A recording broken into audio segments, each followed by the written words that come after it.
Siyempre, napakita ko sa inyo during the break, medyo tahimik lang tayo dahil kampanya. But I promised you this press con and I'm here today to answer as much as I can or all the questions that you'll be throwing to me. Maraming salamat. Do you want me to give an opening statement? Yes, sir. Go ahead with your opening statement. So, last week, nag-file na po tayo ng ating first 10 bills sa 20th Congress. Ito po ay ang number one. Number one advocacy that we'll be fighting for in the 20th Congress is the Anti-Online Gambling Act. And also, the 100 peso minimum wage hike. Itutuloy po natin ito. Yung Department of Disaster Resilience, yung National Land Use Act, National Water Resources Act, National Defense Act, yung Revised Philippine Coast Guard Law, Barangay Health Workers Act, Magna Carta for Barangays, at ang Secrecy of Bank Deposits Law. Unang-una po sa aking listahan ng Anti-Online Gambling Act kung saan maglalagay po tayo ng blanket ban sa lahat ng uri ng online gambling. Hindi na po ito basta regulation, total ban na po ito. Para tuluyan na natin matigil ang online gambling na umuubos ng pera ng ating mga kababayan mula sa iba't ibang sektor.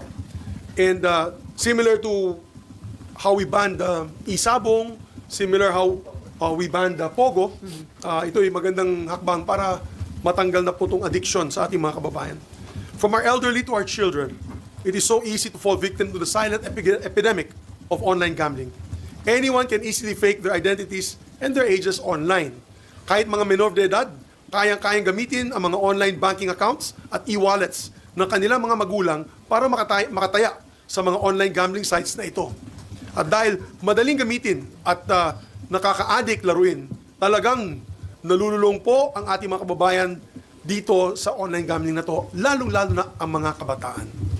At sino naman hindi ma-addict? All over the internet and along our busiest highways, our biggest celebrities are promoting online gambling with colorful, shiny advertisements that deceive our people into thinking that these games are nothing but harmless fun, na masayang ilaro itong mga games na ito. Pero hindi lang oras ang nauubos dito, kundi life savings ng ating mga kababayan. Kaya dapat na po natin ipagbawal ito kahit ang mga authorized online games ng PAGCOR. The taxes earned are not worth the social cost. Nasisira na po ang buhay ng ating mga kababayan. Nag-aaway-aaway na po ang ating mga pamilya. Tumataas ang kaso ng krimen. Nababaon na sa gabundok na utang ang manggagawang Pilipino, which then severely affects their mental health. Marami na rin pong kaso ng suicides related to gambling debts. And allow me to read the message from our mayor from Kibawe, Bukidnon. He said here, because nakita po niya yung post ko. Babasahin ko munang Bisaya. Nana diri bro, nagpusta, teenager, online gambling, napildi, natalo ng 100 pesos. Gisave sa iyang parents. So, tinago po, no, savings po ng kanyang mga tatay at nanay. Siguro less fortunate po ito under living, just below the poverty line. Less than a month, 100 pesos. 100 pesos lamang. Less than a month, ito po yung message sa akin. Not 100,000, 100 No, 100 pesos. Less than a month, napusta po siya, wala kay pildi man. Naulaw siya sa iyang parents, naghikog, nag-suicide. Imagine 100 pesos, then less than a month, nagpusta ulit siya, natalo, yung bata, nag-suicide. This is a true story. And then I said, normal kayo mga bata na 16 years old, varsity. This is the kid that killed himself. I'm not, of course, allowed to mention his name for their privacy. But normal kayo nga bata, 16 years old, varsity player, 1 week before nag-start game, July 12, nagpakamatay, nagpahikog, naghikog, yung bigti. Kay ulaw kaayo sa iyang mga parents, ulaw, nahiya po siya sa kanyang mga magulang. Kaya, these are true stories. We're not making this up. So sir, considering na rampant na yung online gaming, hindi na pwedeng i-regulate lang, talagang total ban ang isusulong niya? Well, ang problema kasi dito sa addiction na ito, apektadong lahat eh. Alam mo, unlike other addictions. For example, alcoholism. Yung tao lamang pong iinom at siya lang ang mapapahamak at kung nagkasakit at cirrhosis, siyang namamatay. Dito sa online gambling, let's face it, pondo ng pamilyang ginagamit ng mga pumupusta. Naalala ko po yung post ni Kyle Jennerman, yung si Kulas, Becoming Filipino. Nagkita po kami nung isang araw lamang, nag-lunch po kami, at kinikwento nga niya sa akin kung gaano kalungkot siya na nakikita po niya yung jeepney driver habang kumukuha ng bayad ay naglalaro po ng scatter. Ditong, ano ba yun, yung parang slot machine. At nakikita niya, pindot ng driver, natatalo. Kasi pag nagpipindot ka, hindi ka na nanalo, pindot ulit siya at 10 peso increments. So sabi niya sa akin, that whole 30-minute stretch, mga 500 pesos ang natalo ng driver na habang naglalaro nitong scatter na ito. So imagine, 500 pesos, you lose that. Yan ang income mo sa isang buong araw na pagbiyahe. Na dapat sana binigay mo na sa mga anak nyo yan, sa asawa mo, para mabayaran ang pangangailangan sa bahay. At kaya, ako, I'm going to make this an advocacy of mine. It's not enough to do regulation kasi nakita mo naman na yun eh. Lalabas yung that's why na-late ako ng konti dahil gusto ko makita mismo, ako mismo sarili kong makita, saksihan itong online gaming na ito. It is so easy to enter the online gaming sites. And pag may verified GCash account ka, agad-agad, automatic, makapasok ka na. Makakataya ka na. Regardless Tapos, kung anong edad mo. nakalagay lang dun, you must be 18 years old, you must know the ills of gambling. May konting pabala lang. Tapos, press I agree. Pag pinindot mo na yung I agree na yan, pasok ka na kaagad. Laro ka na. Na walang verification kung 18-year-old nga ba yun, sir? Oh, actually 21 dapat but walang verification. Well, kasi yung ginamit natin GCash ay adult naman, no? Kasi yung GCash meron naman sila. In fairness, GCash meron naman silang verification method. But what people are doing to circumvent this is basically sometimes hinihiram nila ang may 21 na edad, di ba? Babayaran nila, they use the money, or sometimes they put up fake GCash accounts. And we've seen it happen because ang dami-dami pong scams, no? Since Senator Grace po passed the SIM registration, ang dami pa rin online scams. So, nakakalusot pa rin sila. So, it is still easy for them to be able to get a GCash account, a PayMaya account, or all kinds of e-wallets to play these games. The child that I mentioned na nag-suicide, that is just one of several thousands that are happening as we speak. No? Yung mga riders, mga farm workers po namin sa Bukidnon. Tinanong ko, out of 45 of our farm workers sa Bukidnon, almost half of them may accounts dito naglalaro sila, almost half. So tinatanong ko sa kanila, sabi ko, anong ginagawa? Ba't kayo naglalaro? Panglibang lang po, pang-relax lang. Pero tinatanong ko, they lose an average of 500 to 1,000 pesos. Agricultural minimum wage earners ito. Di ba? Na-addict na. Magkano lang naman yung kanilang disposable income. Kaya, ang balita sa akin, guys, no, this is a serious issue. I spoke to manufacturers. I spoke to mall operators doon sa probinsya. Hindi to yung mga SM. I don't know the facts. Maybe we'll call them when we get to the hearings. We'll call SM, Ayala Malls. Bumagsak ang sales, ha? Nakausap ko dito, mga Ororama, doon sa probinsya namin, yung mga local mall operators. Bumagsak ang sales. Nagtataka sila, ba't matamlay ang sales na yun? In other words, these last few months, matamlay ang sales. They also told me, their suspicion is online gaming. Kasi, naubos na yung pera mo para madala mo yung anak mo sa Jollibee. Di ba? Imbis na madadala mo sila sa Jollibee, manunod kayo ng isang pelikula sa sinihan, hindi na nila madadala dahil nauubos na eh. Sa sugal. Wala sa sugal. Sa online gaming, naubos na. And even we asked around when I had a meeting with the NGCP recently, even power consumption is down. Ibig sabihin, wala na masyadong, siguro dahil nauubos sa sugal, baka hindi na gumagamit ng air condition, electric fan na lang. Mga ganun klaseng mga situations. But we cannot deny that manufacturing is down, the consumption is down, consumer spending is down. Would it be because of this? If you ask me, my opinion, yes. In the proliferation of over 5 to 10 million Filipinos in online gaming. Right now kasi on different websites, I read that about 5 million, between 5 to 10 million Filipinos doing online gaming every day. So kung yan yung mga padre de pamilya, di ba? Yan yung mga nanay, yan yung mga nakatanggap ng ayuda, yan yung mga natanggap ng 15-30 na sweldo. Itinaya na yung kanilang kita, no? Kanilang tulong, ay best na ibibigay sa pamilya, naubos sa sugal. Ang yumayaman, iilan lang. And there's only about 20 or 30 online gaming sites. These are now probably the most richest Filipinos in the country. At what expense? At what social cost? Guys, let me state the specifics and let me state some facts. We are now the #1 gambling capital of Asia. Alam naman ninyo yan. You can go online. It's this website, C-Asia. Philippines is #1, #2 ang Cambodia, #3 ang Macau, #4 ang Vietnam, #5 ang South Korea.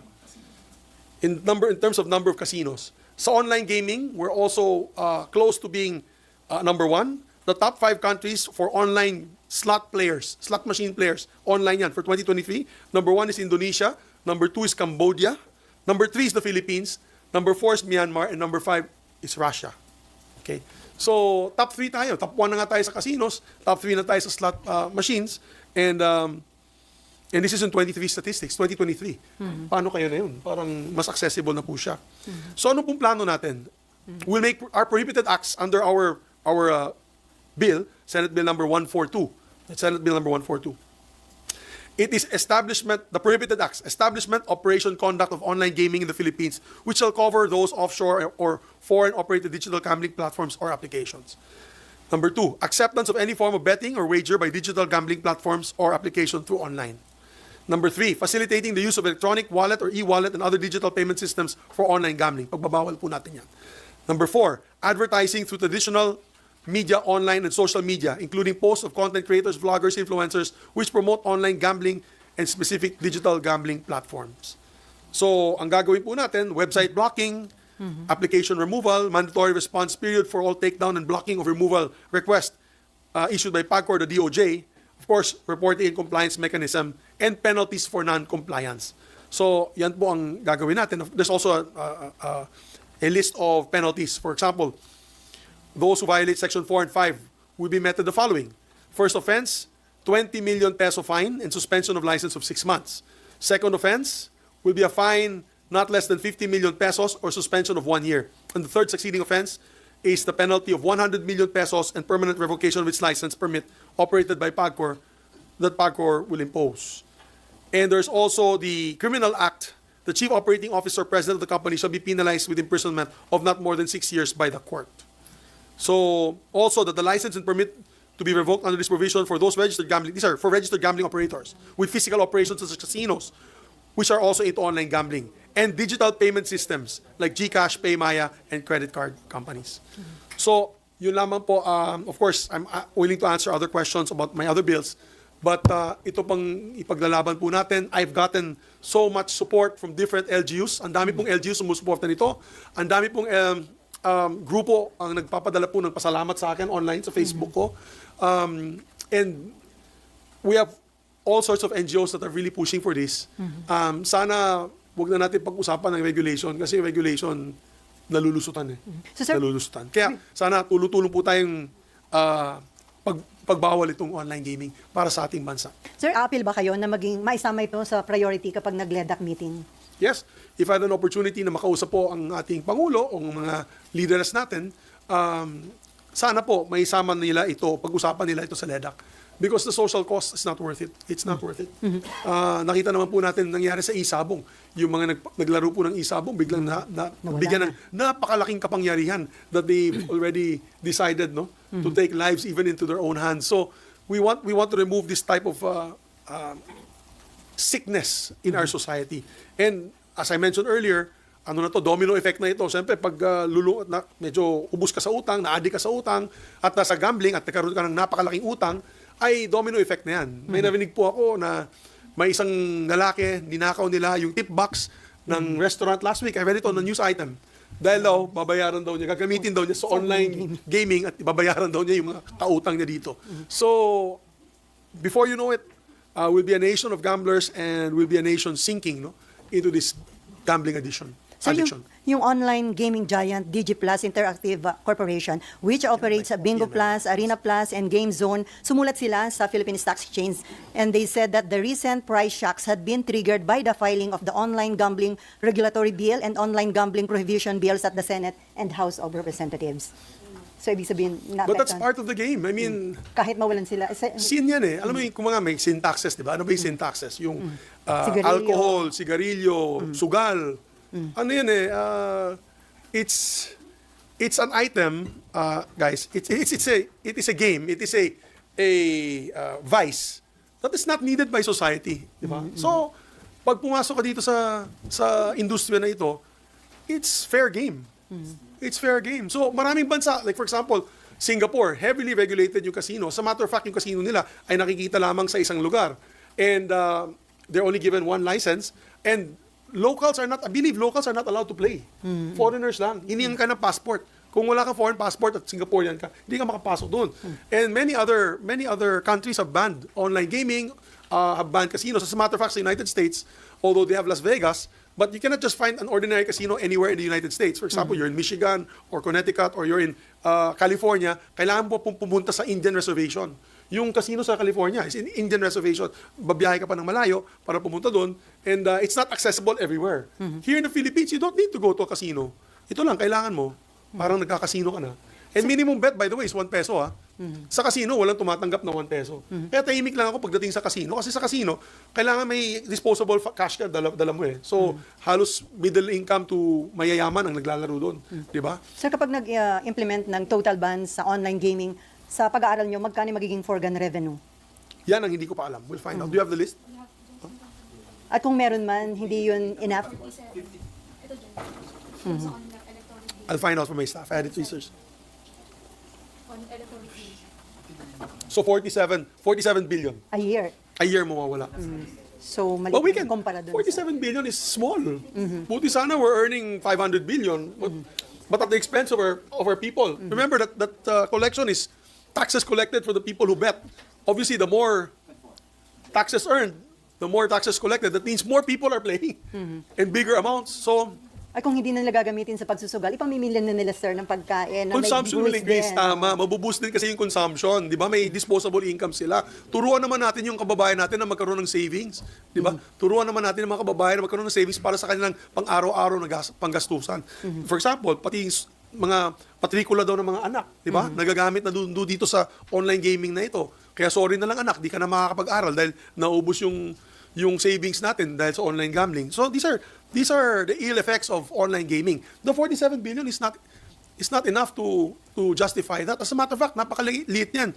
Proper tax collection lang ng BIR, proper tax collection lang ng Bureau of Customs ay makukuha mo na yan eh.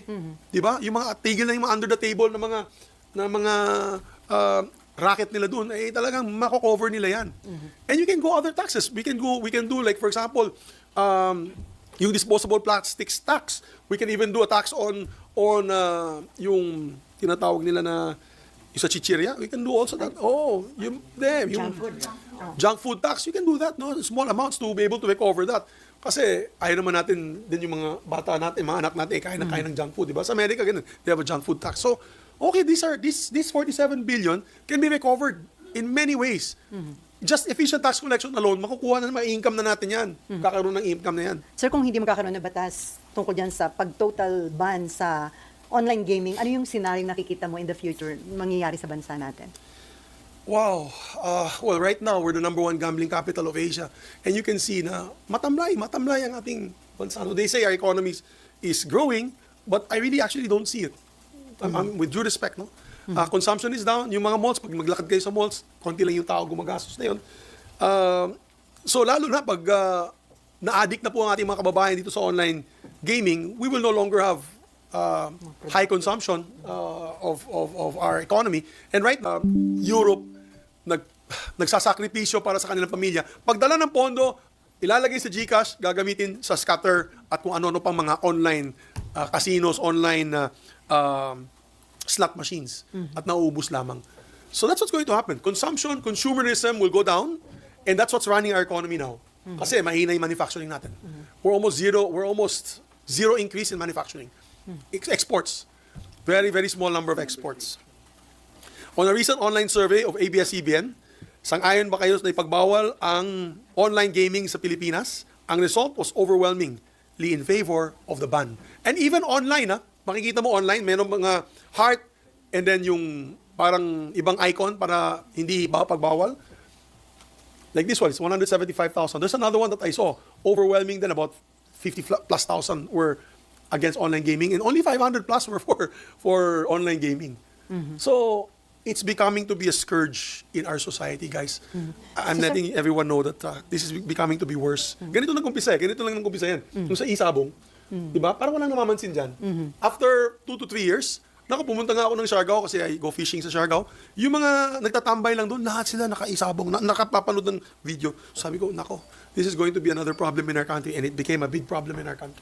So, this online gaming has only been siguro popularized in the last 2 years. So if we continue this in the next 2 years, by the end of the term of the president, we'll be a nation of online gamblers, a nation of addicted gamblers, and a drop, and you'll see all across the board, in all sectors, there will be a drop in productivity, drop in consumer spending, there will be a drop even in energy utilization kasi wala na silang pambayad ng kuryente.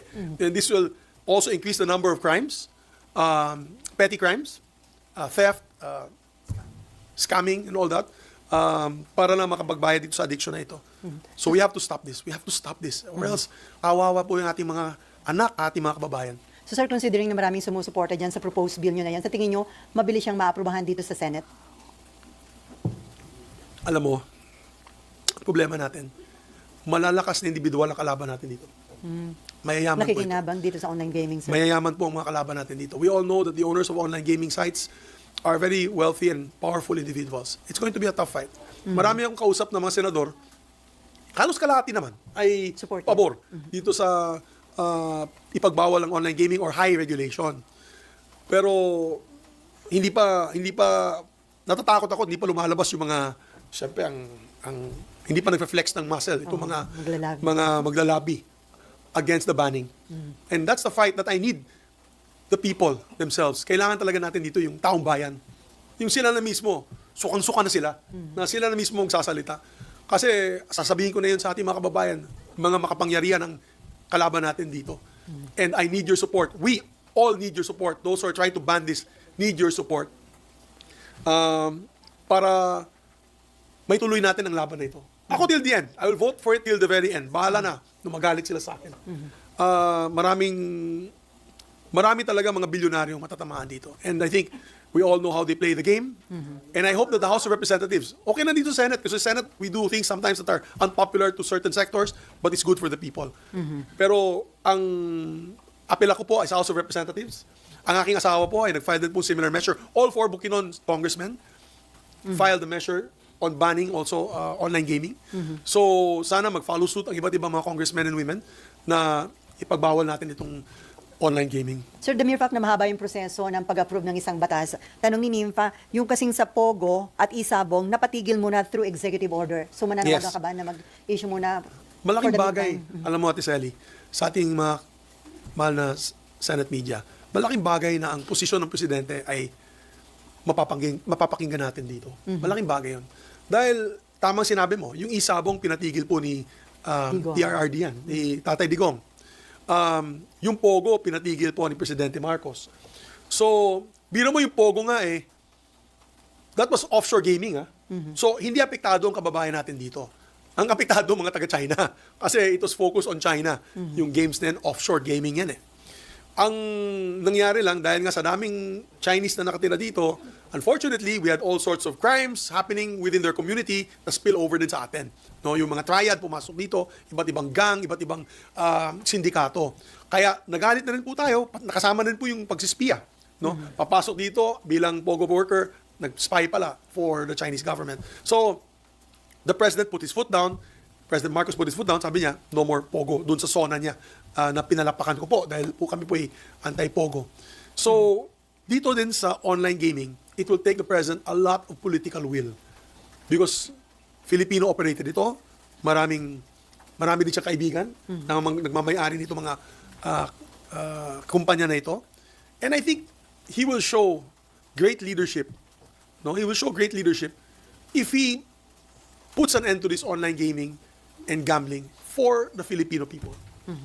Na makikita talaga na without fear or favor, for the good of the country, we can earn this 47 billion elsewhere. Let's stop online gaming. I would love to hear that from the President, even in his State of the Nation address, or some sort of statement saying that let us allow Congress to study the ban on online gaming. Diba? Ganun muna. Hindi mo ito proprio. Pwede rin ganun.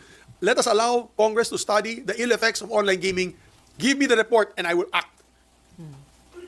I will act on it as soon as possible. Yan ang magandang statement. Sana, no? Para maingganyo po tayo. Okay, related question na, Ann? Yes. Okay. Hi, sir. Sir, last week kasi nag-file din si Senator Win about online gambling. Pero mas gusto niya, sir, yung strict regulation. Kasi kapag daw total ban, malamang na magkaroon ng underground operation lang. Well, yan din na sinabi nila sa Isabong, pero wala naman ako nakikita ng Isabong na underground operation. Hinahabol ka agad ng DOJ tsaka ng PNP yung kung merong mga patado ng yung ano, tawag dyan, yung guerrilla. O, sa amin may tawag dyan sa Bisaya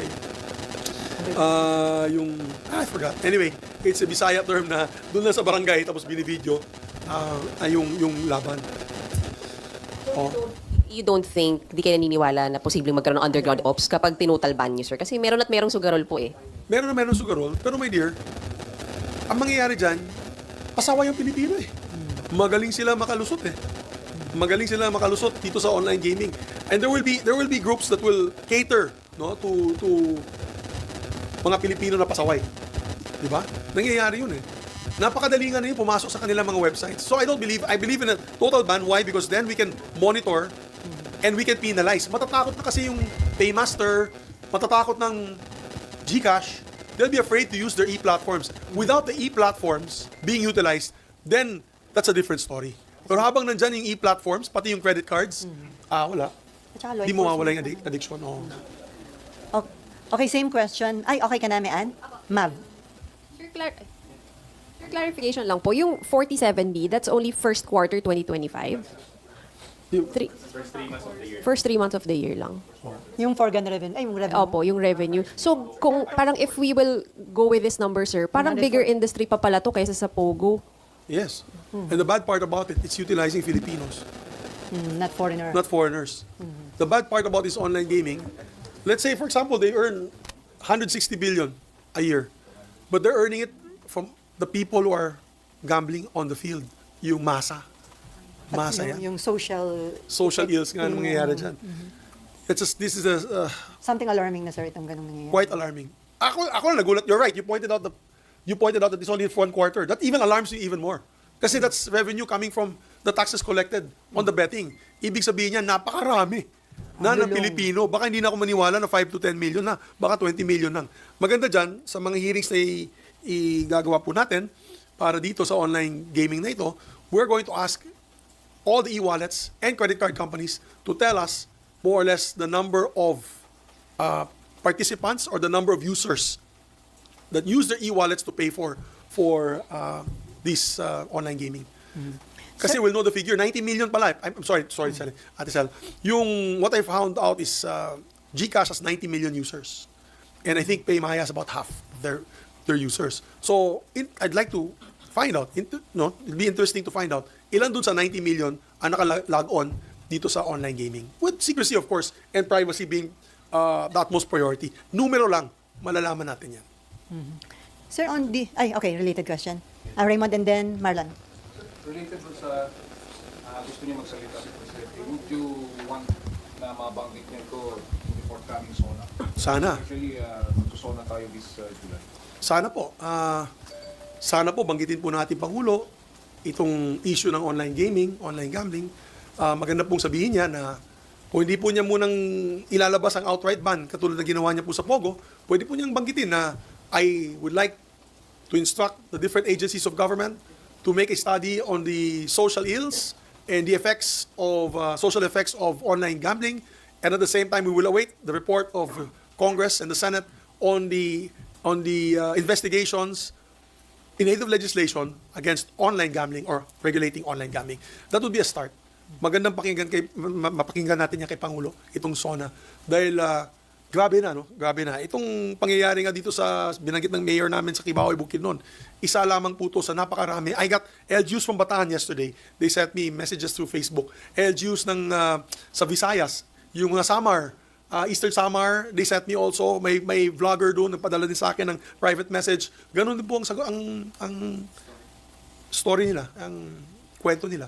Ay, ang dami po nilang kilala, nagbigti, dami namin kilala, nagnakaw, nasa presinto na yon dahil ninakaw yung pera ng kapitbahay dahil nga para mabayaran niya yung GCash ng kanyang magulang dahil ginamit nga dito sa online gambling na ito.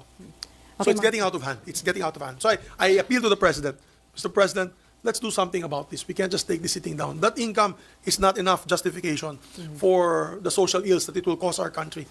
And before you leave in 2028, at hindi po natin aksyonan ito, our country might be in a worse off position than what you entered it. in 2022. Okay, Marlon and then Camille. Sir, will you also make the same appeal to celebrity endorsers? Kasi as you pointed out, marami naglalaro kasi maraming celebrity endorsers, influencers. Sana. Dito sa ating panukala, bawal na.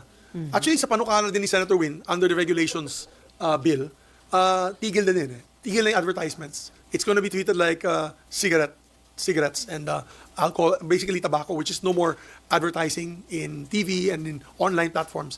But in my case, of course, once we prohibit it, talagang mawawala na yan. So, maapela din kami sa mga sikat na mga celebrities.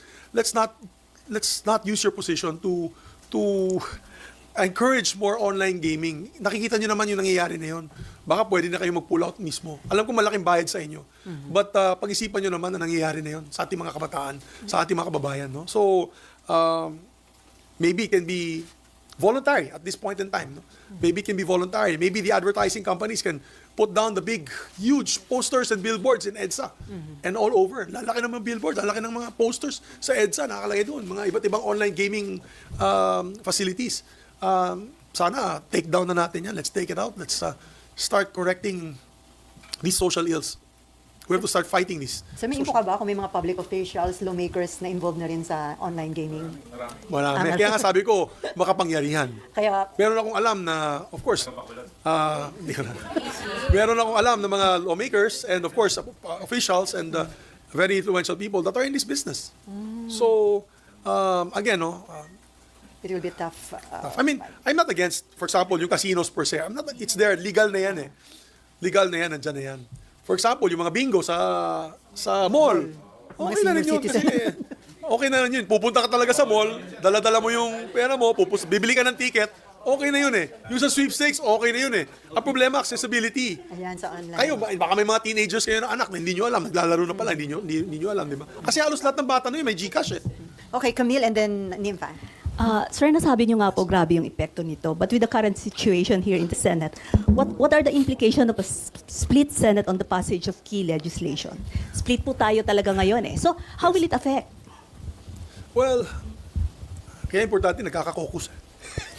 Hindi usong caucus ngayon, Kasi sir. kung walang caucus, wala kaming consensus eh. Mamaya, punta na tayo dyan.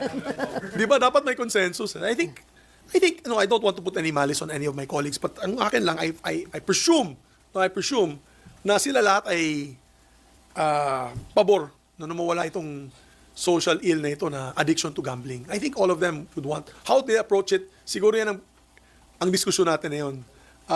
I'd say 90% are in favor of either of the two bills. It's just a matter of ano ba? Diba? Regulation ba or total ban? Ganun na lang yun. So, I think even in a split, when you say split Senate, we still have rational members of the Senate will believe, and the majority of them will believe, that this is an immoral act that has to be stopped. Okay, last question about this issue from Nympha. Hi, sir. Hi, Nympha, how are you? Sir, irerekomenda nyo ba na habang tinatakal yung panukalang batas, pag-aaralan ito, suspindihin muna ang operation ng online gambling? Well, sa kay Presidente na po yun. Kaya umapila na tayo sa kanya. He can make it happen. The President can make it happen. He's the head of PAGCOR. The chairman of PAGCOR, of course, we all know the chairman is Altenco, but he works under the pleasure of the President. Isang salita lang ng Pangulo, tigil na yan eh. O isang salita lang ng Pangulo, pwede ma-scale down din. Okay, Aaron, same question. Ay, ito, related question pala. Aaron. Sen, good morning. Sen, clarification lang kasi it seems that you were using the word gambling and gaming interchangeably. By any chance, kasama po ba sa ban yung mga online games? Kasi marami din po mga kabataan na nagiging addict din sa games. Halimbawa, tulad ng Mobile Legends at iba pa. Well, wala. Hindi naman kasama yung online gaming dyan. Wala namang pera involved dyan eh. There's no, but not as, ito kasi, if you go to online gaming kasi, you'll see it similar to casino operations on your phone. So whether it is a roulette wheel, di ba? Yung tawag dyan, yung baccarat, or pwede nga may mga 21, yung blackjack, cards, either it's cards, it's roulette, slot machine that you'll see there. That's obviously online gambling, online game. Yes, that's a game of chance. Yung may taya. Iba yung sport eh. Siyempre, yung mga anak ko naglalaro ng roadblocks, mga ano, we'll not naman ban those. We'll not ban those. No money involved. Ito yung game of chance eh, with money involved. Hindi dumadal. Anyway, let's go to other matter, hot issue. Sir, Uwi na ako. Thank you. Lunch na ako, guys. Sir, some senators are saying that SP Cheese has more than 13 senators supporting him para sa Senate presidency. Your comment, sir, do you get the same information at do you think may chance pa ito mabago before the opening ng session sa July 28? Eh, di wow. Congratulations. Pagka ganun. Ako naman, we're not actively campaigning for leadership position. No? Ako, I'm not actively campaigning. Of course, I'm supporting Senator Tito Soto. And I've worked with him. I was his majority floor leader for 4.5 years. I was a loyal majority floor leader to him, I would think. No?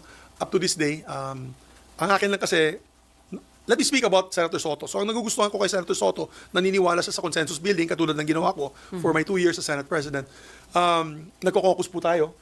Hindi po siya diktador, na kung saan sasabihin niya, hindi, itong gagawin natin. Kung ayaw nyo, di pagdebatihan natin sa plenaryo. Hindi, ang style po ni Senator Soto, pasok muna tayo sa loob, magdebate muna tayo doon, so that we don't show a very divisive Senate, then we come up with a consensus. And those who do not agree with the consensus can do the vote. No, there will be a vote, there will be an action, a motion on the floor. And yan ang kagustuhan ko sa kanya. So there's always consensus, there's always a caucus. Para at least alam natin yung direksyon ng Senado, ng linggong yan, or for any issue, no? Very important issues that crop up under the Senate floor. So, with that said, mas gusto ko po ang leadership style ni Senator Tito Soto. And I learned a lot from him. I learned a lot also from Senator Ed Angara, who was my boss before when I entered in 2007. He mentored me. He was also a former Senate President. Diba? So, yan ang turo nila sa akin. Nung kasama ko yung mga statesmen at that time, Senator Joker Arroyo, Senator Miriam Defensor Santiago, Senator Juan Ponce Enrile, of course, Senator Frank Drilon. Pag nakikita ko yung leadership style nila, napakaganda eh. I mean, it's discussion-based and also consensus-based, but at the same time, there's no act to suppress your ideas. No? You can bring out your ideas. But at every turn, at every corner of the decision-making process, the integrity of the Senate is always protected. The name of the Senate is always protected as an institution. Yan ang maganda. Hindi pwedeng, bahala na. Basta gagawin natin to. Bahala na, magalit yung taong bayan sa atin. Hindi pwede. But some of your colleagues are saying na mas maganda daw yung open discussion, mas Okay transparent. Nakikita doon ng public paano pinagtatalunan yung... That's fine. They can do open discussions. Sabi na ibang colleagues ko, mas maganda, doon tayo may mag-away-away sa floor. Tingnan nila na yun. 4 kaming veterano dyan. Sige nga, makipagdebate kami sa kanila. Kids, gloves off with me. I'm no longer interested in position. I'm no longer interested in prestige. I'm no longer interested in power. I'm only interested in the image of the Senate and how we can leave the Senate behind as a still trusted institution of this country. And to be able to do that, we have to show transparency. Diba? We have to show transparency. We have to show, for example, sa budget, we now have to show transparency. I'm glad nandyan si Senator Ping Lacson. Ayan ang unang sususihin niya, isa-isa. Talagang makikita natin na yun. Di ba? Sabi nila, mawawalan ka ng committee. Bahala na, wala na akong committee. I've been in public service for almost 25 years now. I've been in the minority when I started my first term in Congress as a Spice Boy.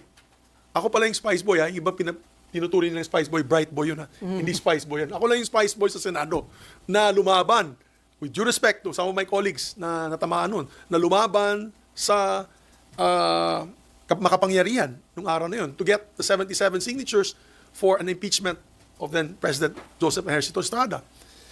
I've been a member of the majority. I've also been a majority leader for 3 terms. And I've also become the Senate President. So, for me, committee, okay na yun. Sa inyo na yung mga committees. Wala ako dyan. Ang tinitignan ko na lang na yun, ang integridad ng Senado bilang institusyon. And let me say this, ang sakit ng aking dibdib nung isang araw na pakinggan ko under a news program in the afternoon on my way home. Pinag-uusapan nila itong issue ng impeachment. Sikat na announcer po ito sa hapon. Hindi ko lang babanggitin ko anong station. Blind item. Ang sabi niya, hindi na lang kasi, ang sabi kasi niya, kung ayaw ng mga senador, di mas mabuti pang buwagin na yan, Senado. So I said, God damn it, that is exactly what we don't want to hear bilang senador, na walang saysay ang Senado. Na wala na tayong saysay. Bakit pa? Mas magulo pa nga kayo daw. Sabi, sa simbahan kapon, ano ba nangyari sa inyo? Mas magulo pa kayo sa House. Yan ang dating natin dito na yun. So, I've never heard that in my almost 25 years in public service. You know, for every legislator, ang pangarap nila maging senador. Parang judge yan eh. Parang judge, gusto mo maging Supreme Court. Associate Justice. Abogado ka, gusto mo maging Associate Justice of the Supreme Court. Yan ang gusto nila. Dahil nakikita nila yung integridad ng Supreme Court. This is the policy-making body, this is the conscience of the nation, di ba? So, the Senate has always been, as I've said, the last bastion of our country, the last bastion of democracy for our country. So, parang pag wala na silang pag-asa sa executive, wala na rin silang pag-asa dito sa lower house, akyat tayo sa Senado kasi papakinggan tayo ng senador because we are a mandate of national scope, national in scope, di ba? It's not only local, but it's national in scope. Kaya pag sinasabi na lang buwagin na yung Senado, wala nang saysay yung Senado, napakasakit para sa akin because in my 2 years as Senate President, yan ang inalagaan ko. Kaya inaway ko nga yung People's Initiative. Katakot-takot ang black propaganda sa akin. Di na ako nakatulog. Pag check up ko, yung aking blood works, pula lahat. Pula lahat. Talagang magna cum laude ako pagdating sa mga resulta ng aking blood test. Dahil nga sa dinidibdib ko nga yung pangyayaring iyon. And of course, we all know, kung natuloy po yung People's Initiative na yan, that fake People's Initiative, then naging inutil ang Senado at baka wala ng Senado na yan. Who would have been a unicameral Congress or a parliamentary system ng namumuno, iilan lamang mga makapangyarihan. Kaya, at that time, when we defeated the fake initiative, People's Initiative, nagpa-SWS at Pulse Asia kami, the Senate was one of its highest ratings. Almost 70 plus, 78% approval rating ng Senate. And then, even my approval rating at the time, which is normally middle ground lang, mataas siya over 60 plus percent yung aking approval rating at that time. Net satisfaction rating. So, dahil tuwa yung tao na pinaglaban natin yung institusyon as the last bastion of democracy. Now, I don't know what's going on. No, I really don't know what's going on. So if you ask me, and let me repeat what I said, I'm not satisfied with the leadership of the Senate, with due respect to the Senate President. Maybe there could be improvements to be made to how we are handling the Senate. Right? It's not a matter of position. It's not a matter of committee. Naawa nga ako. RG. Okay, RG. I don't know if you've been asked before, ba't kayo bumoto doon sa 18 if you feel that... Because remanding is just trying to get an answer from them on the issue on constitutionality. You have to remember that I came out on the floor and I said that as far as I'm concerned, hanggang 19th Congress lang ito. Hindi lalabas doon ng 20th Congress. Kailangan gawin ulit. That was my position. Now, Kailangan gawin ulit, kailangan impeach sila ulit sa House. yeah, because just like legislation, just like committee resolutions and committee reports, at the end of the Congress, tapos na yan. That's my personal position. That's not my legal position. That's my personal position. Whether that is right or not, it's like Tolentino, Senator Tolentino, the majority floor leader, that was his position. So, Personal position, kung magkakabotohan, yan ang boto mo. no, but I'm also in favor of following the process. Do you understand? I would not have dismissed it outright. Alam mo yung remanding na yan, sa totoo lang, ang balita sa akin, hindi naman remanding ang pinag-usapan dyan, dismissal yun eh. Kaya nag-away nga si Sen Joel at si Sen Robin. Dahil nabibinig ko si Sen Robin, napakinggan ko. Hindi, wala sa usapan yan eh. Di ba? So, wala sa usapan. So, ibig sabihin, siguro may pinag-usapan sila. Alam niyo naman, ako, tsaka si Senator Lawrence, tsaka si Senator Binay, kami po ay grupong slapswell. Ano yung slapswell? Di ba? Hampas lupa. At pagkatapos nga naging na kami, dead hungry. Di ba? Patay gutom. Kaya, out of the loop kami. So, Yun ang usapan. well, I don't know. That was the chismis. Then, of course, and that's why there was a tension there because the group of Senator Bato really was pushing for dismissal. Now, if you ask me, as I mentioned earlier, as a member of then the Spice Boys in the 11th Congress, we were the ones who gathered the signatures of the impeachment of then President Estrada. We gave it then we were able to convince then Speaker of the House, Manuel Villar, to read it during the prayer. Kasi alam namin, magkakagulo because they still had a majority of members that were against the impeachment of the former president. So, nangyari doon, bakbakan, di ba, dinala sa Senado. What did the Senate do? The Senate could have dismissed it at that time and say that was not the proper procedure because there was no motion made on the floor. You read it as a prayer. But did the Senate dismiss it? No, they did not. They heard it. My point is, it's not about my personal opinion if she is guilty or not, the Vice President. Kasi ako, alam mo naman, taga Mindanao ako. Yung tatay ko, hindi pumirma sa impeachment as former congressman. And we became heroes for it in Bukidnon. Talagang, sa Bukidnon, 99% ng tao dun, pro-Sara. So, ang punto ko it's not about my personal anymore. It's not about my personal opinion or my personal vote on the matter or my personal feeling, if she's guilty or not. It is the procedure that must be followed. There is precedence.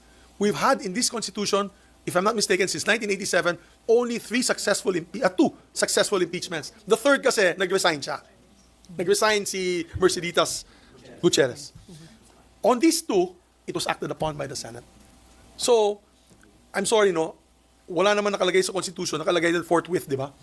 Hindi naman nakalagay doon forthwith unless dismissed by the Senate before actual trial. Wala doon sa Constitution. So I don't know. I'm not a lawyer, as you all know, but in my lengthy member as a legislator who has seen both of these impeachment exercises, I think we have to follow through. And then we do a vote. Huwag na kayo matakot. Eh, kung pro-Sara kayo, di bumoto kayo against the impeachment. It's a political exercise. But the process has to proceed forward. That's to move forward. So now, that's my position. Kaya, I want to put that on record. No? Whether I'm pro-Sara or not, I cannot, I have to listen to the evidence that will be presented by them. Of course, I have some biases. I think that it is a witch hunt because they want to remove her from public service para yung iba makaupo at yung iba ay mawawalan ng kandidato na kalaban pagdating sa halalan ng 2028. But I will set that aside. I'll set my bias aside because we have to follow the process. Yan ang proseso ng Constitution. It cannot be changed. If we violate that, then we violate our oath of office when we say that we will defend and protect the Constitution of the Republic of the Philippines. So, definitely, we have to do what is right here. Yes, no, proceed not. Well, at least, let's invite the prosecutors. Tell them, ano ba yung ebidensya ng... Alam mo sa simbahan, Sunday kasi kahapon, sa simbahan na yun lang ako nakakita ng mga 4 na pamilyang lumapit sa akin. Ano bang tinatago ninyo? Ano bang ginagawa ninyo dyan sa Senado? Nasisira yung integridad, nasisira ang pangalan ng ating Senado dahil sa wala tayong ginagawa. With due respect, no, to my colleagues on both sides. Ang akin dyan, let's do what we are supposed to be doing under the Constitution. That's our constitutional mandate. And then we make a decision. Panindigan nyo yung decision nyo. Either to impeach or not to impeach, to acquit. So, yan na ang position ko dyan. RJ, meron ka pa ba? Okay na. Okay, before Dindo, Camille, Mayan, and Daniel. Sir, going back dun sa Senate leadership, mag-e-effort ka pa ba para makakuha ng support for Tito Soto or tanggap nyo na po na kayong posibleng maging minority pag nag-open ang 20th Congress?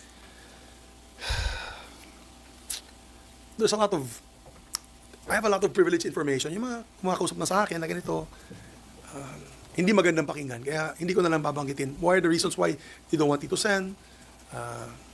Why they don't want Ping Lacson? Masyadong stricto, masyadong kaya mahirap nang magsalita kasi ayaw ko naman maipit yung mga nagkwento sa akin ito. It's more of accommodation. I think many of them were given the best committees that the Senate can be offered.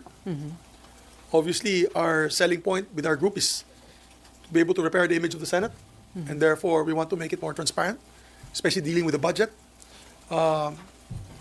We want to give the committees to those who are rightfully deserving because of their qualifications. Maybe it's not saleable. It's not saleable to the members of this new 20th Congress. Tanggap namin. Ako gusto ko, I started my career as a minority member. I will end my career as a member of the minority. Okay sa akin yun. And then yung grupo nyo tinatawag na conscience blocks? Well, sabi ni Senator Ping, tinatawag yung conscience block. I call it veterans block. Kasi, to be honest, we don't have naman the monopoly of conscience. Di ba? I have members like Congressman Marcoleta or Senator Marcoleta. May conscience din naman yun. So ayoko naman, di ba? Ayoko naman sabihin na kami meron sila, wala. Parang Spice Boys yan di ba? Yung kalaban namin nun, Bright Boys. Sabi namin, di naman kami nagpapanggap na bright. Spicy lang. Banghang lang. So ako, I'd rather be known as a veterans block. And because we've seen it all, and we've seen how the Senate, at once upon a time, was its, of course, peak performance in terms of trust rating with all our kababayans. Sana we can bring it back to that level. Okay, Dindo. Dindo muna. Alam mo, naawa nga ako kay Senator Risa. Naawa talaga ako sa kanya. Alam mo, kampanya sa para sa kanya mga kandidato. Tapos sabi niya, gagawa siya ng sarili niyang bloke, na independent block. Na yun, mag-isa na lang siya. Kaya I heard na mag-isa na lang siya. I cannot confirm nor deny this.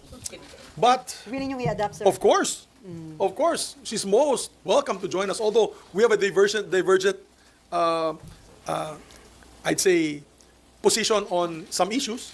Kasi of course, she's more on the left side. We're more on the conservative side. Many of you know I'm a conservative politician. So, but when it comes to transparency, sama-sama kami. Di ba? When it comes to abuse of authority, dapat sama-sama kami na tumayo. We welcome her to join us. We'll adopt her even if she doesn't want to be adopted. So 5 ang minority. Well, no, I don't want to answer for her. Ang sa apat lang kami, handa na po kami sa pagiging minority. Okay, Dinda. Sir, nabanggit niyo yung leadership style. Si kay SP Cheese ba hindi ka satisfied, especially sa pag-handle ng impeachment case? Hindi ka ba siya believe sa style ng leadership Hindi niya? lang yan eh, marami pang issues eh. Ako, katulad niyan, yung sa budget, para kay pa ako nag-vice chair. Di ba? Tinanong nila ako kung gusto ako mag-vice chair nung sa budget ng 2025. So I said, okay, I'll volunteer kasi para naman, wala naman akong committee. Di ba? May committee ako, Economic Affairs. Wala naman akong ginagawa. Alam niyo naman, gusto ko magtrabaho. So hinandle ko yung sa DOST, Department of Science and Technology. Tuntua ako, nabigyan ko sila ng 1 billion additional budget, 1.4 billion, 1.3 billion. Pati PSI, Philippine Science High School, campus na bago, ang ganda, nalagay na namin sa budget. Pagdating sa BICAP, tinanggal lahat. Nabawasan pa. Yang iya ako, kaya di ba nakita mo yung speech ko sa floor, dun sa picture taking sa BICAP, di ko nga piniman natin. I walked out of the BICAP.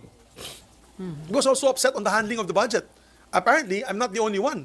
Across the board, all the amendments given to all the departments, tinanggal, dinampsam, kung anong ginamit dun sa pera na yan, hindi ko na alam. Diba? So, now, we get a budget that education is only number 2 in priority, which is it's a constitutional violation, by the way, which is still being heard in the halls of the Supreme Court.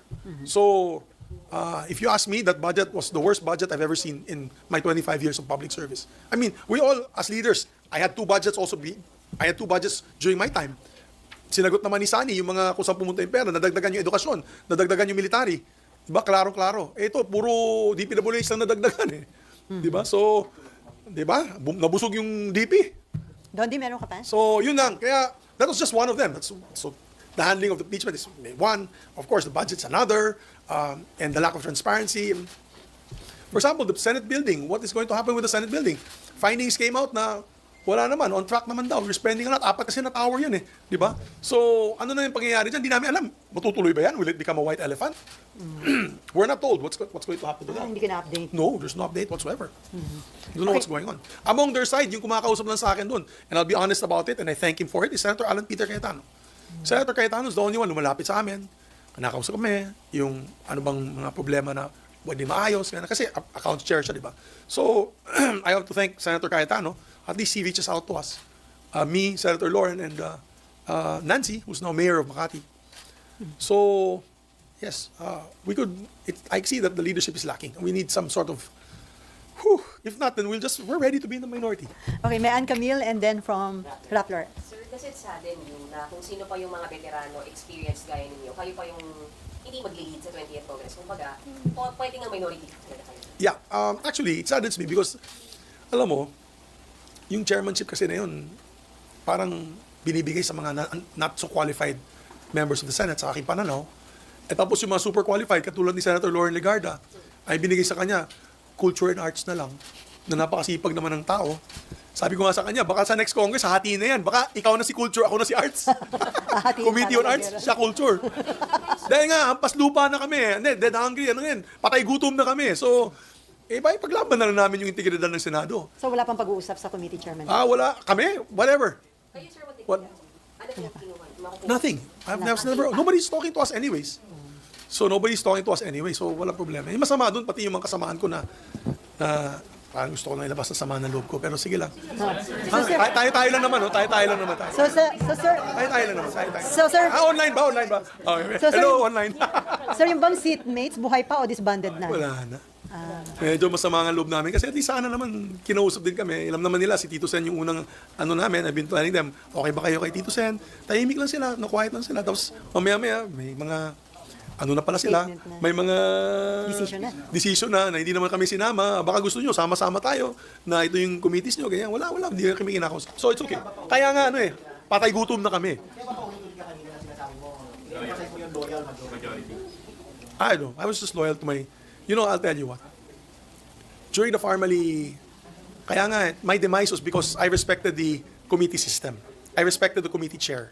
My demise was I respected my committee chairs even under the insistence of some of my colleagues and some people in power to stop certain hearings. Kasi nakita ko yan sa Farmally.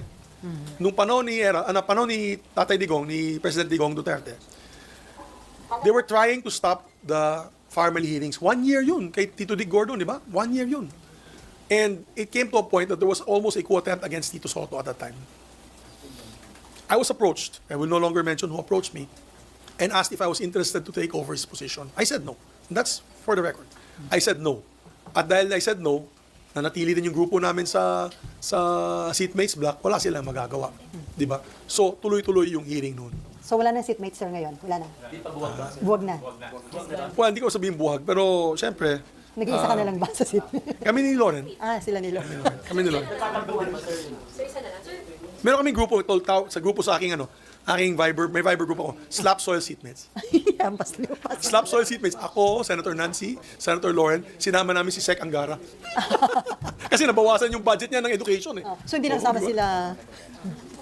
Anyway, yung wala sa slap soil. hindi na. Meron din kaming grupo na original seatmates. And, Pero wala na. syempre, may mga joke-joke pa rin kami dyan. Yung mga Akala ko tahimik na eh. joke time. Kailan yung huli? Sino ulit nag-joke, sir? Sa seatmates. Matagal ng panahon. Medyo matagal-tagal na tayo. Sir, isa na lang. Sir, so tama po ba? Suko na yung grupo ninyo? Mukhang wala. Hindi naman suko na kasi, I don't know. That's okay. It's okay with me. I treat them with respect. That's par for the course. We're in politics. Of course, in politics, there's no permanent friends, No permanent no enemy. permanent enemies, only permanent interests. So, Pero yun nga, sir, since meron na nga si SP Cheese ng majority, mukhang wala po na si SP Soto for now. for now, yes. But you know, we're open to another third force. Baka may dark horse dyan na gustong pumayo. Why not? We talked about it sa grupo namin. If there's a dark horse that will come out, that's not necessarily us four. We're willing to support. Basta ang pangako lang niya ay transparency at integridad ng Senado. Yan ang mahalaga. Ang integridad ng Senado at isunod ang mga rules, mga batas, mga tinatawag natin traditions ng Senado. But as for SP Soto, medyo malabo for the opening of 20th Congress. Well, as all the pronouncements of my friends from the other side is that they have the numbers, so be it. But anything can happen. Anything can happen. Remember that mid-year 2026, 2027, anything can happen. So, what is important is like-minded senators will get together and decide one day that if they're satisfied with the leadership or not. Our bloc is ready to support. Okay, Camille. Senator, yung impeachment po talaga is very divisive. Alam po natin yan sa buong bansa actually. Is support or opposition to BP Duterte's impeachment becoming a proxy battle in the race for Senate presidency? Ano po yun? Kasi yung race po, ito po bang impeachment kay BP Duterte? Oh, yeah, malaki ito po ba bagay ang yun. proxy battle para She's still sa... the number one. She's still the number one in all the surveys that I've seen in the last 3 weeks. She's still the number one leading candidate. The last one nakita ko 35% siya. At nandun si Bongo at 14%. So kung tanggalin mo yung Bongo at tanggalin mo yung Bongo factor dun, that's about 49%. So, siyempre hindi naman yung boboto kay Bongo, boboto kay Sara din yun. So kung tanggalin mo yung numero ni Bongo, siya pa rin ang majority candidate o magiging number one candidate. So, yeah, some people, that's what they look at. They're looking at it as a race to remove her from office. And once impeached, she will be banned from running for public office. So, of course, that's one way of looking at it. But then again, let's see. Mahirap magsalita. I'm a senator judge now. So, as a senator judge, I don't want to put out any cards at the moment. And we'll see what happens when we go along.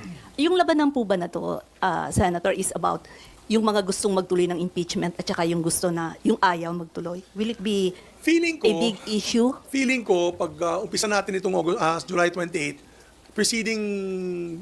the preceding day, or the next day rather, July 29, there probably will be debates on the impeachment process. I think fundamental question is, itutuloy ba? Bakit tatanong ng presiding officer or tatanong ng Senate President yan? I leave it to the body, tutuloy ba? So yan ang botohan, kung itutuloy ba o hindi. I think ganun ang mangyayari dyan. So, we'll see kung sinong mananaig, sinong mananalo. Okay. Sir, do you think yung Senate presidency was decided along the lines of impeachment?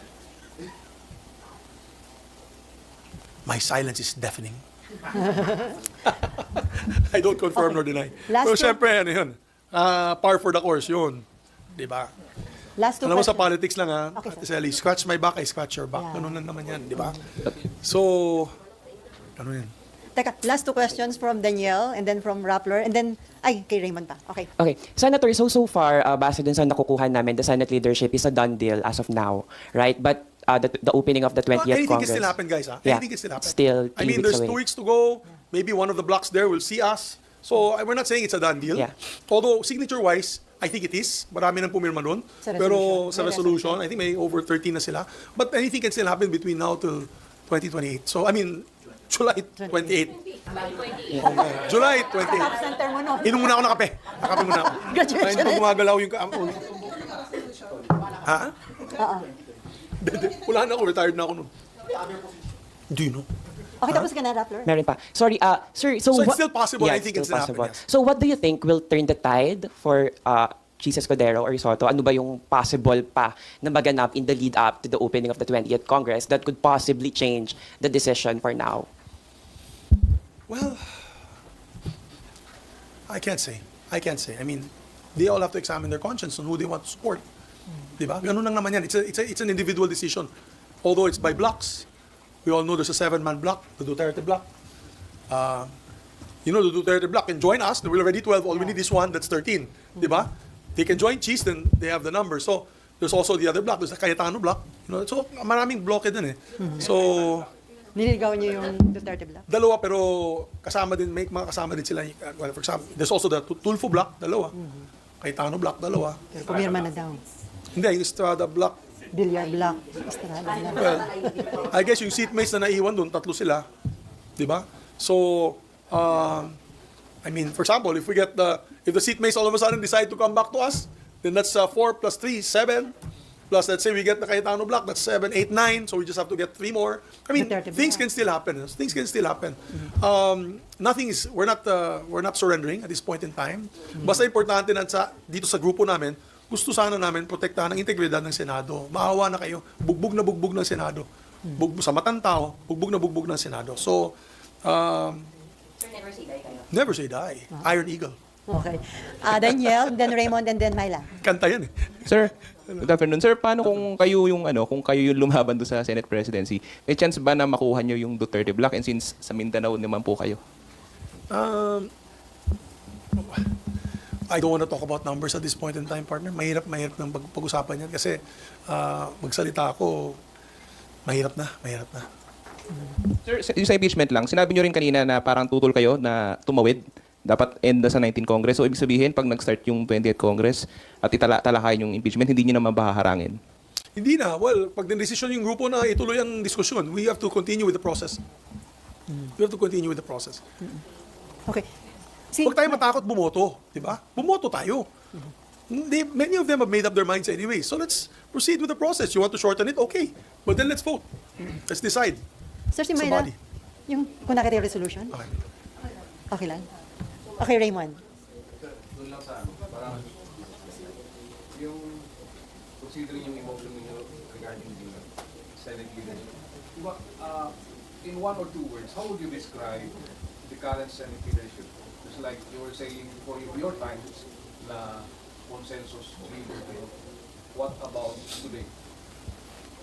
Today, are you asking me if I'm still a consensus builder? Of course, I'm a, or How do you describe the current Senate leadership? ayun nga, medyo may, sa aking pananaw kasi sa kanila, okay sila dun sa style na yun. Pero sa aking pananaw, ay kulang yung aming consultations. Nalala nyo yung sa People's Initiative. Kung hinayaan ko na lang magdiskusyon kami sa plenaryo, wala kami consensus. Hindi nyo nakita yung front page natin na litrato, hawak-hawak namin yung 24 signatures on the resolution expressly going against that fake People's Initiative, di ba? I had to get that through consensus, through consultation. So that's my style. And when we discussed many measures, when we discussed Create More, when we discussed all the very important bills, pati Maharlika, we had to have consensus building and consultation. May debate pa rin sa floor. Hindi naman mawawala yung debate sa floor. Pero at least, ang kagandahan yan, alam nila yung issue. Di ba? Minsan, nasa floor na kami, nagtitingin na kami ni Nancy Binay, sasabihin niya, ano bang direksyon ng Senado dito? Hindi ko alam. Siyempre, meron tayong decision dito sa iba't ibang, or opinions dito sa iba't ibang mga issues. Pero, yan ang gusto sana namin maiba. And of course, we don't like yung divide and conquer, kakausapin isa-isa, tapos, pangakuan ng mga kung ano-ano. Ayaw namin ng leader na ganyan. Wala akong binabanggit na gano'n. Sinabi ko, ayaw ko lang ng leader na ganyan. That's why I want to correct the misconception. When I said I do not like the dictatorial types, I wasn't referring to the current leadership of the Senate. I was just saying I don't like dictatorship-style leadership for the Senate, wherein isa lang tao ang magdidesisyon at bahala na kayo sa buhay ninyo. Kung gusto nyo, debatihan nyo ako sa tenaryo.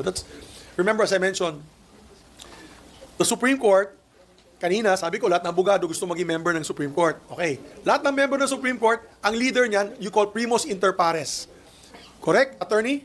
Primus inter pares only means that you are first among equals. Ibig sabihin, you are equal. The same as everybody. You're only tasked to be the presiding officer of this Senate. You should not have control of whatever funds and say who it should be given to or who should be taken from. If that is the allowance of any senator, lahat ng senator dapat patas. Diba? Kung sa tauhan, huwag mong bigyan sa style ko, patas lahat. Ilan ba yung madadagdagan ng staffing ng ating mga senador? If they need 5 for all, including the minority. Remember?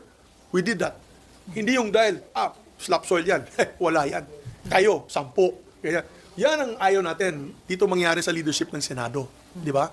Yan ang hindi nangyari noon at hindi dapat mangyari sa atin sa Senado ngayon.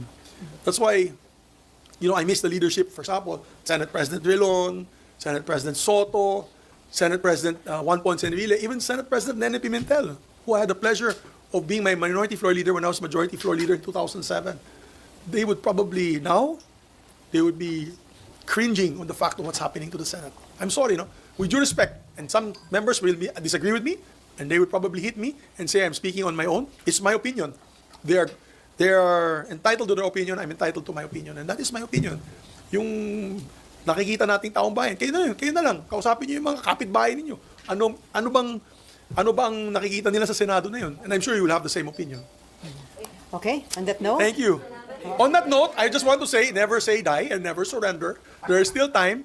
We are reformists. We feel that we have to, as Senator Ping Lacson is, add conscience to the discussion. And again, I'm saying it's not the conscience. For me, conscience is not a monopoly, and we're still hoping that many of our colleagues still have their conscience intact. And when the time comes, when we decide on banning online gaming, ay magkasama po kami, minority, majority, magkasama po tayo lahat para sa ating mga kababayan and on other issues as well. But before I end, I just want to say that I will always pray for our beloved Senate and for beloved people. And I hope that the Senate can step up to the plate, providing integrity and efficient government service, particularly transparency, para maiba naman ang perception ng ating mga kababayan sa Senado. Ang Senado para sa akin ay palaging maiiwan as the last bastion of democracy. And we should give that people hope na pag inaapi sila ng agency, ng LGU, ng National Guard Agency, ang pwede nilang lapitan ang Senado. Dahil alam nila, ang Senado makakatulong sa kanila. Maraming salamat po. Okay. Thank you. Mapafile si sir ng kanyang mga